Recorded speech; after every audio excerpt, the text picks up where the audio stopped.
আমাদের বিয়ে পড়াইছে কাজী সাহেবকে কত টাকা দিছো? কাজী সাহেব বলল চেহারা বিবেচনা করে যা মনে চায় তাই দেন। আমি শুনতে চাইছি কাজী সাহেবকে কত টাকা দিছো? 100 টাকা দিছি।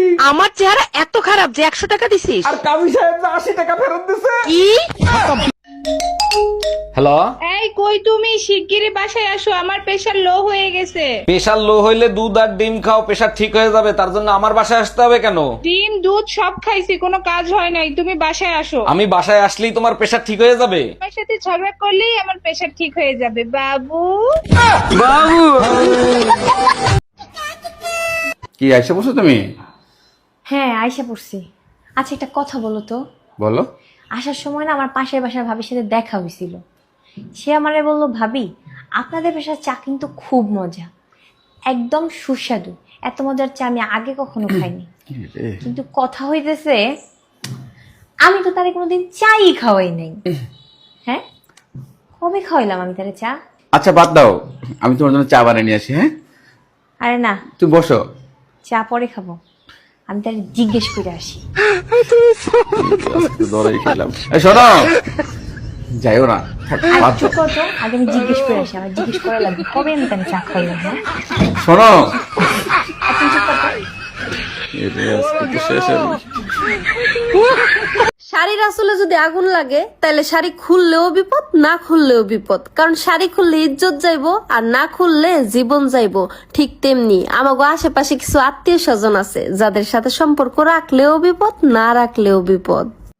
আজ জাঙ্গো দুজনের বিয়ের প্রথম দিন, সত্যি করে কছেন তুমি কারোর লগে প্রেম করছো নি?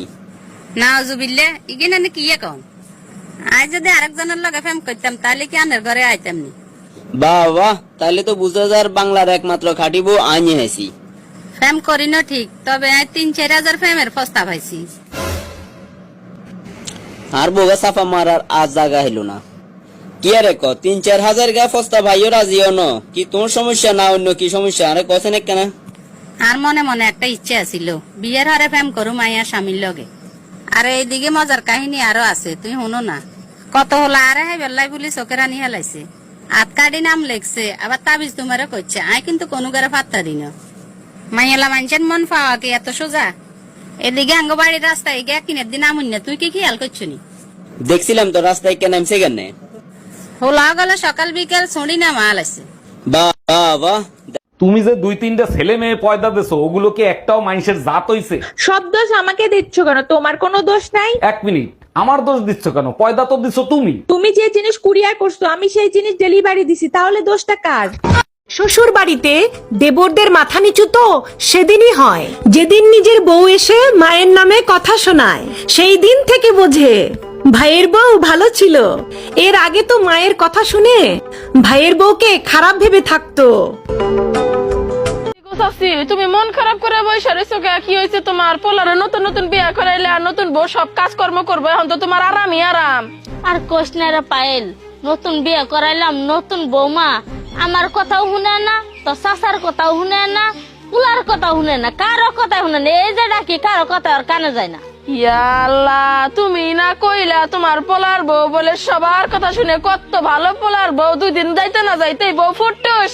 বউ তো বালাই, এখানেও কই বউ বালা, সবারই আদর যত্ন করে, কিন্তু 2 দিন আগে বউয়ের কানের মধ্যে পানি যায়, এখন কারো কথাই শুনে না। আচ্ছা ভাবি, শুনছি আপনি নাকি বাসর ঘরে চিৎকার দিছিলেন। বাসর ঘরেই প্রথম আপনার ভাইকে দেখি। বলেন কি? না দেখেই বিয়ে করছেন? যখন সে আমার ঘুমটা খোলে তখন আমি চোখ বন্ধ করেছিলাম। তারপর চোখ খোলার পরে কি দেখলেন? যারে টিকটকে ব্লক দিছিলাম সে বিয়ে করছে।